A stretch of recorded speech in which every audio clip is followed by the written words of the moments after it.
जानकी जीवन स्वर्ण जय जय राम नवन हे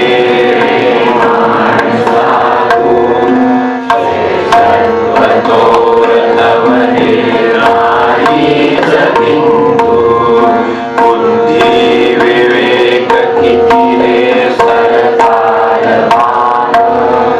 करता करा तुझकडे तो देव कोण करता करा तुझकडे तो देव कोण बीजे कुठून कसली देव देव बीजे कुठून कसली देव देव सांभाळ वाढ करीते ओतून जीव सांभाळ वाढ करीते ओतून जीव जे जे बरूर पडते ते दे निवास जे जे जरूर पडते ते दे निवास ये ओत पुष्प फळवा काटे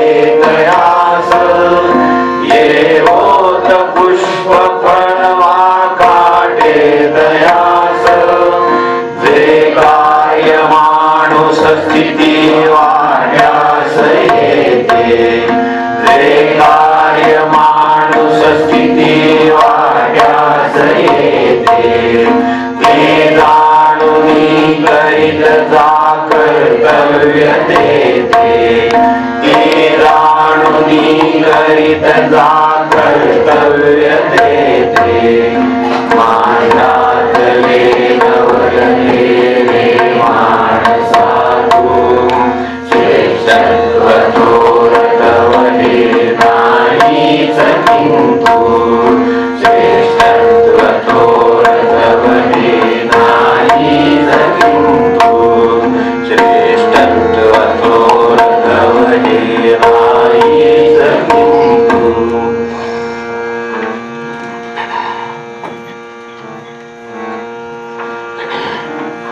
झाडे किती कसती या भूमीवरती झाडे किती कसती या भूमीवरती कष्टापार करुनी मी वाढविती कष्टापार करुनी मी वाढविती पुष्पे फळे धरत मग घेते कुणी दे पुष्पे फळे धरत मग घेते कुणी दे कोणी जरी न देता मी त्याग देते कोणी जरी न देता मी त्याग देते कर्तृत्व पूर्ण घडता फुले न उरते कर्तृत्व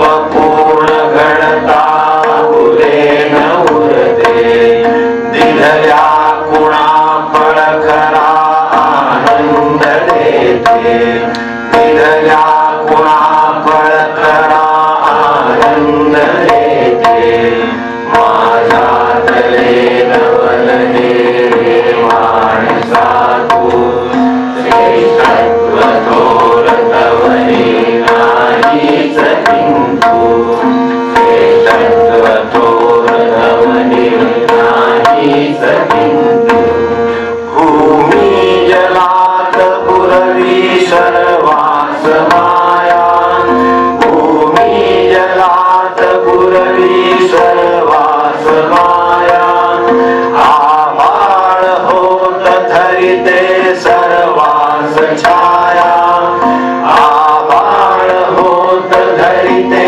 सर्वास छाया मी तेज वायू पुरवी सर्वा जगाया मी तेज वायू पुरवी सर्वा जगाया कर्मे अखंड करिते आनंद द्याया कर्मे अखंड करिते आनंद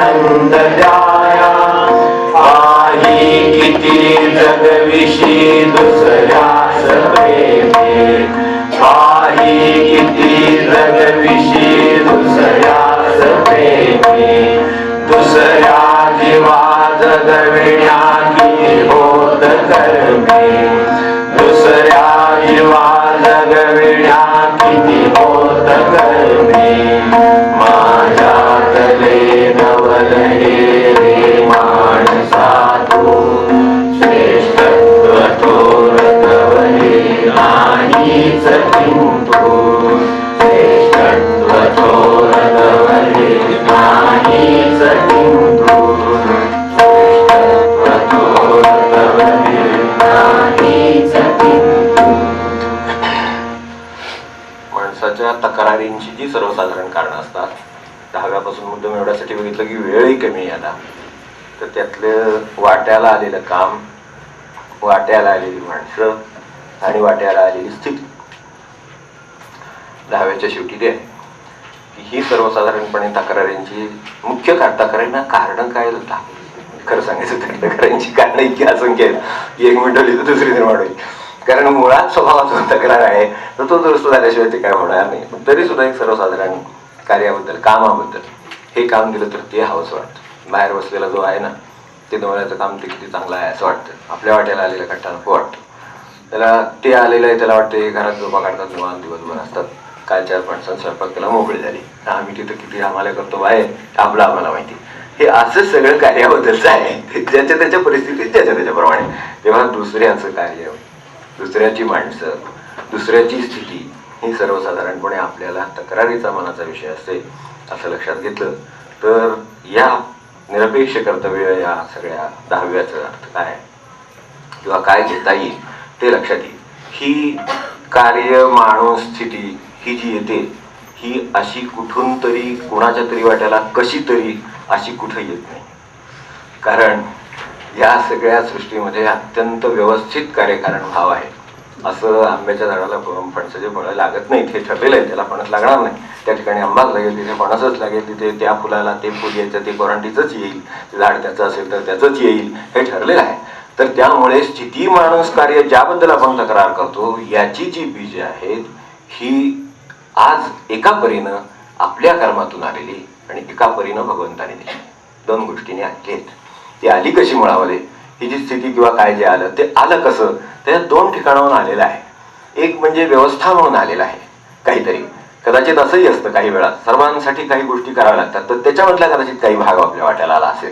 पाऊस हा सर्वांसाठी पडतो, त्यातला थोडा वाटा आपल्या वाट्याला येत नाही का, आपण पुण्यकर्म केलं म्हणून आपल्या डोक्यावर 2 थेंब पडतात असं आहे. यांची सगळ्यांसाठी पडला, ढग केवढा होता तेवढा पाऊस पडला, तेवढा सगळ्यांच्यावर पडला, तिथला थोडा माझ्या वाट्याला आला. तसं काही कार्य, स्थिती, माणूस हे सर्वांसाठी चाललेल्यातलं थोडं माझ्या वाट्याला आलेलं असंही असू शकेल. ते भगवंताकडून आलं आणि व्यवस्थेकडून आलं असं म्हणून. आणि दुसरं जे आहे ते त्याची बीज ही माझ्या कर्मामध्ये म्हणजे स्वतःच्या आधीच्या गोष्टीमध्ये आहे, त्याच्याशिवाय ते होणार नाही. तर हे बीजे कुठून कसलीही देव तर देव, तिची तर तयारी सृष्टीची असेल. कुठूनही देऊ दे, कसलीही देऊ दे, सांभाळ वाढ करीते ओतून येऊ. तिची मात्र पद्धत अशी आहे की जे दिलेलं आहे, आता वर्गात त्या शिक्षकाच्या वाट्याला कोणते विद्यार्थी यावेत याचं काही सांगता येत नाही. कोणते विद्यार्थी आले असतील ते आले असतील. आता गावाचा एखाद्याला विकास करतं, गावात कोणी राहावं त्याच्या हातात तोडून जातं, ते गावात जे आहेत ते आहेत. आपल्याला आता आपण बँकेतली कामं केलेली माणसं याच्यामध्ये बरीच आहेत, तर त्यांना माहिती असतं की या गावामध्ये आपल्याला काय समजा काय कर्ज वाटायचं आहे. आता ते ज्यांना वाटायचं ती जी माणसं दिलेली वाटायला त्यांनाच वाटायचं, ते काय दुसऱ्या गावात जाऊन वाटतात ना तुम्हाला, तिथे जे दिलेलं आहे त्यांनाच वाटावं लागतं. मग आता त्याच्यात जे दिलेलं आहे त्यातलं चांगलं, अधिक चांगलं किंवा त्याला बदलून आणखीन काय करून योग्य कामासाठी कसं करता येईल हे सगळं जे काही पुढे लिहिलेलं आहे, सांभाळ वाढ करीते, तसं त्याला ते करावं लागतं. ते काम केलं उत्तम काम असतं. त्याच्या पलीकडे ते बघतील भगवंत, व्यवस्था आहे त्याची करणारी काय ती. तर तसं हे आपल्या वाट्याला आलेलं आहे, ते माझ्या एकतर कर्मातून आलं, नाहीतर व्यवस्थेचा भाग म्हणून आलं. जशा व्यवस्थेचा भाग म्हणून वाट्याला चांगल्या पण परिस्थिती येतात, तसा व्यवस्थेचा भाग म्हणून थोडं मलाही सुचावं लागेल असं एक लक्षात ठेवलं. आणि दुसऱ्या बाजूने माझ्या कर्मापलीकडे दुसऱ्या कशाचं माझ्या वाट्याला आलेलं नाही याची खात्री असली तर मग दिलेलं बीज आहे ते जात. आता ते फक्त सांभाळ आणि वाढ कसं करता येईल आणि जीव ओतून कशी करता येईल एवढंच खरं माझं काम आहे. जे जे जरूर पडते ते देजवास, ते देजवास, अगदी जे जे लागेल ते असं काय देता येईल ते दिलं तर मग आणि पुन्हा परिणाम तिसरी चौथी तक्रारीची गोष्ट ही एक तर कार्य माणूस स्थिती जे वाटायला येतं ती बीज आणि शेवटी आलेलं फळ हे आपल्या सर्वसाधारणपणे तक्रारीचे 4 मुद्दे ते 4 मुद्दे त्यात लिहून गेले. म्हणून फक्त एकदा त्याचा सारांश पाहिला. पुढच्या याच्यामध्ये फलत्यागाचा आहेच. कोणी घेतलं तर त्यासाठीच ते तयार केलेलं आहे. पुष्प किंवा फळ असते हे जे त्या भूमीला किंवा ह्याला येतं, त्या झाडाला येतं. झाडे किती का असती या भूमीवरती कष्टा अपार करून आत्ताच आपण पाहिलं ते दिलेलं बीज उत्तमात उत्तम मिळण्यासाठी त्यांनी काय करायचं त्या भूमीने केलेलं आहे. अपार कष्ट करून ते वाढवलेलं आहे. त्याला फूल येईल, फळ येईल. काय फुल झाड असेल फुल येईल, फळझाड असेल तर फळ येईल. ते जे धरेल, जे उत्तमात उत्तम आणण्याचा प्रयत्न केला ते कुणीतरी घेतं हे ठरलेलं आहे. त्याचं आलेलं फळ कुणासाठी तरी आलेलं असतं आणि कुणीतरी ते घेतं. कोणी घेतलं नाही तर मी त्याचा त्याग करते. कुणी घेतलं नाही म्हणून फळ टिकून राहिलं त्या झाडावर असं होत नाही, ते गळून पडतं. तेव्हा मी शेवटी त्याग करते. तेव्हा फळाच्या बाबतीत शेवटी सृष्टी सुद्धा त्याग करते. एवढं लक्षात ठेवलं तरी लक्षात येईल की सृष्टी सुद्धा फळाचा शेवटी त्याग करते. तर माझ्या फळाचा मला त्याग करावाच लागेल, कारण मी सृष्टीचाच भाग आहे.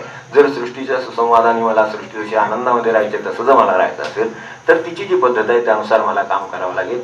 तर आता हे लांब नको, ते सासूबाईचं म्हणायचं काय होतं कशावर नव्हतं एवढं लक्षात घेतलं म्हणजे कळेल की फलत्याग आहे. तो शेवटी वादाचा मुद्दा त्या मुलाचा का निर्माण होतो किंवा का त्या सासूबाईंनी ती अस्वस्थता आलेली असते. तर ठीक आहे, तुम्ही लहानाचं मोठा केलेला मुलगा आहे, पण तो आता ते आहे त्यागायचं आहे असं आहे. पण आता हे सुनेला पटतं, सासूला नाही पटत, आणि उद्या ही सासू झाल्यावर तिला पण नाही पटत. ते एवढं एका बाजूने बरोबर आहे, ते पटतं सगळं, पण दुसऱ्या बाजून पटलं पाहिजे की शेवटी पुन्हा ते पण तसंच आहे, ते द्यायचंच आहे. तर त्यामुळे नसेल तरी त्याग करावा लागणार आहे. इथे जशी जी भाषा आहे तर इथे तर करावंच लागेल. तर त्यामुळे ते त्यासाठी निर्माण झालेलं आहे. ते त्याचं त्याला दिलं. म्हणजे जसं मुलगी आहे सासरी पाठवल्यावर मोकळं होता येतं, पण मुलगा घरात असतो त्यामुळे मोकळं होता येत नाही, मोठी अडचण आहे. तेच आहे माणसाच्या वाट्याने त्यांनी जाऊन कोणाला वाढवून काय जे केलेलं असेल त्याच्यासाठी तो जीव तेवढाच ओतलेला आहे. पण ते द्यायचं असतं त्यामुळे त्याच्याबद्दल एवढं वाटत नाही. पण इथे नाही तसं द्यायचं आहे असं वाटत. ते इथेच आहे, माझंच आहे, माझ्या म्हणण्याप्रमाणे आले पाहिजे, त्याच्याप्रमाणे होऊन चालणार नाही. ते जे सगळं सारखं आढळते ते त्यागाची भावना नसल्याच्यामुळे येतं. तर इतकं सोपं आहे, ते सोप्यावरून थोडं अवघड मग बाकीचं शिकलं तरी चालण्यासारखं आहे. दुसऱ्यासाठी कर्म किती हे आपण गेल्या वेळेला गडबड होती आपल्या सगळ्या त्या वातावरणात आपण होतो, आणि दिंडीच्या किंवा त्या यात्रेच्या तेव्हा आपल्याला विवरणालाही वेळ नव्हता. परंतु ह्यातले 2 मुद्दे जाता घेतले तर पुरेसे होतील म्हणून फक्त मागे पाहिलं. आणि दुसऱ्या जीवाला जगवण्यासाठी किती कर्म होतात हा त्याच्यातला शेवटचा मुद्दा. तिसरा असा आहे, पाही किती जगविशी दुसऱ्या असं प्रेमे, दुसऱ्या जीवा जगवण्या किती होतं कर्मे. आनंद त्याच्यावर आहे. दुसऱ्या जीवाला जगवण्यासाठी काय करतोय असं क्षणभर विचार केला. दुसऱ्या जीवाला जगवण्यासाठी, माझ्या जीवाला जगवण्याचं ताण लागलं तो ओरडतो म्हणून मला पाणी हवं, त्यात विशेष नाही, कारण ते स्वतःला जीवाला जगवण्यासाठी आहे. ते तर त्याला करावंच लागतं, तो करतोच. काही नाही केलं तरी आपोआप त्याच्या तोंडातून येतं बाहेर ते की मला पाणी पाणी पाणी, पाय भूक ताण काय त्याचं असेल ते सगळं येतं बरोबर, आणि त्यासाठी कष्टही होतात. पण इथे भूमी जलात पुरवी सर्वास माया, आभाळ होत तरी ते सर्वास छाया, मी तेज वायू पुरवी सर्वा जगाया, कर्मे अखंड करीते आनंद द्याया. तर ते जे आहे तिचं समोर सृष्टीचं रूप किंवा तिची पद्धत, ती कार्यपद्धत पाहिली तर पाही किती जगविषयी दुसऱ्या असं प्रेम आहे. असं मनुष्य कर्ज घेतलेले दुसऱ्याचे पैसे देत नाही, त्यासाठी कोर्टात जातो. काय सांगायचं, दुसऱ्या जगवेळ जीवा जगविण्यास काय करील बसेल. म्हणजे तफावत केवढी आहे. आणि म्हणून आनंदाची किंवा दुःखाची किंवा काय वाचतोय ते पहिल्या पानावर ते सगळं त्यामुळे आहे पेपरच्या. ते त्यामुळे आहे की हे खूप मोठी प्रचंड तफावत झाली, म्हणून हे असं काहीतरी वाचायला मिळतं आपल्याला, किंवा हे घडताना दुर्दैवाने बघावं लागेल. अशी सगळी परिस्थिती आहे. तर एक फक्त पुढचं पाहू आणि पुढे जाऊ. इष्टत्वथोर तवके नाहीच किंतु,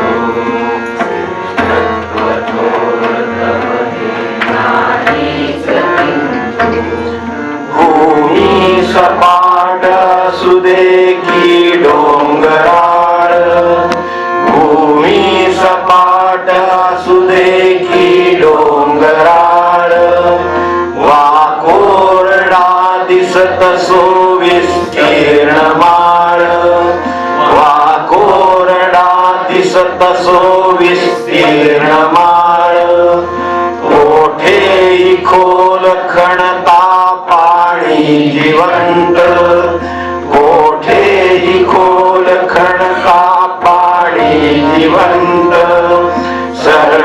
सर्वत्र साध्य वश तो भगवंत होत, सर्वत्र साध्य वश तो भगवंत होत, कामानवा विसरशी महाग देशी, कामानवा विसरशी नाहाक देशी, सन्निध देव असुनी दुःखात असशी, सन्निध देव असुनी दुःखात असशी, माझ्यातले नवलहे रे मानसा तू, श्रेष्ठत्व थोर तव हे नाहीच किंतु, श्रेष्ठत्व थोर तव हे नाहीच किंतु.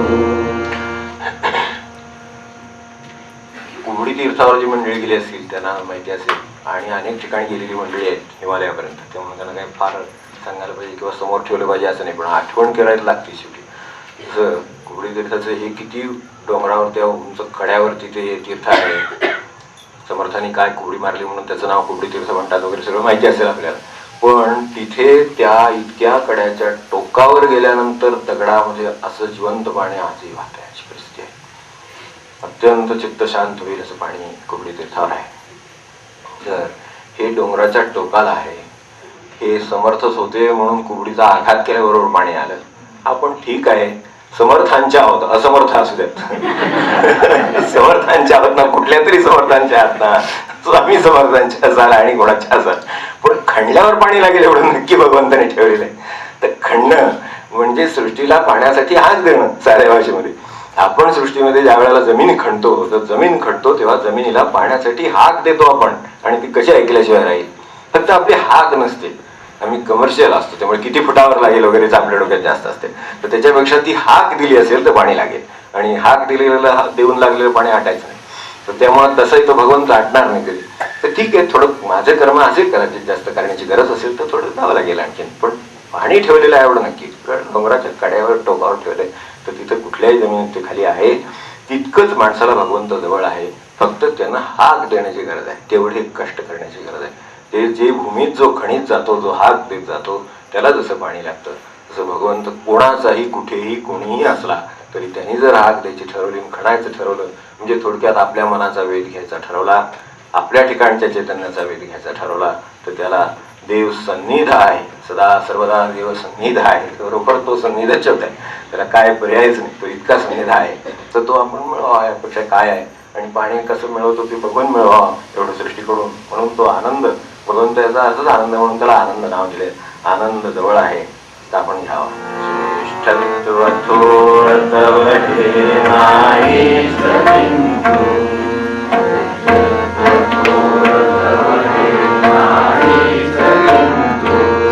श्रेष्ठत्व थोर तव हे नाहीच किंतु.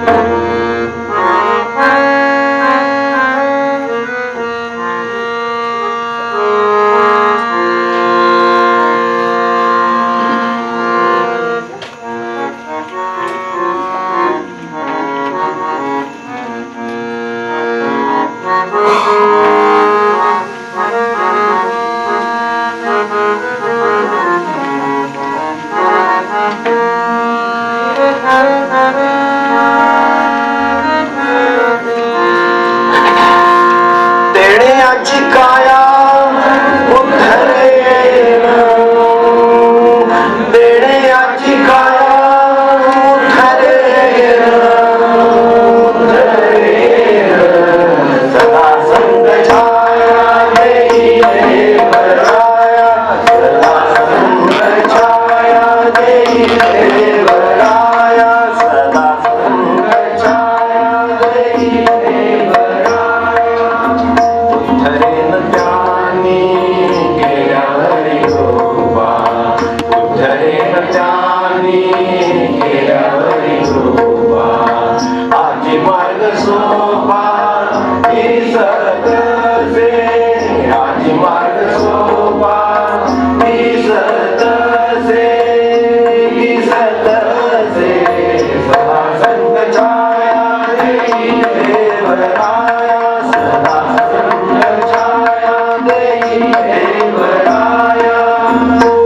तसे साधन कर्मयोग ज्ञान, तसे साधन कर्मयोग ज्ञान, अवघे हे कठीण वाटत से, अवघे हे कठीण वाटत से, वाटत से, सदा संत छाया देई देवराया, सदा संत छाया देई देवराया, वाटत से शरण जाणी कठीण, वाटत से शरण जाणी कठीण, माझे मत मी पण आड येते, माझे मत मी पण आड येते, आड येते, सदा संत छाया देई देवराया,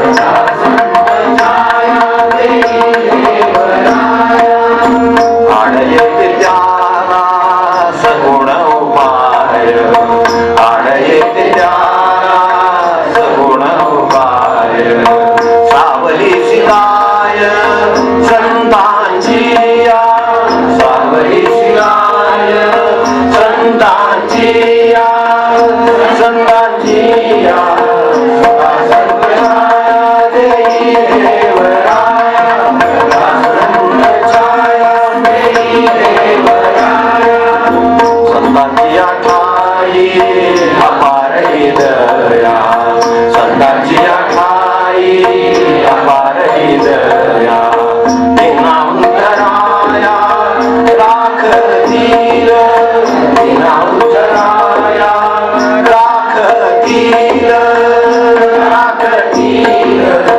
सदा संत छाया देई देवराया, सदा संत छाया देई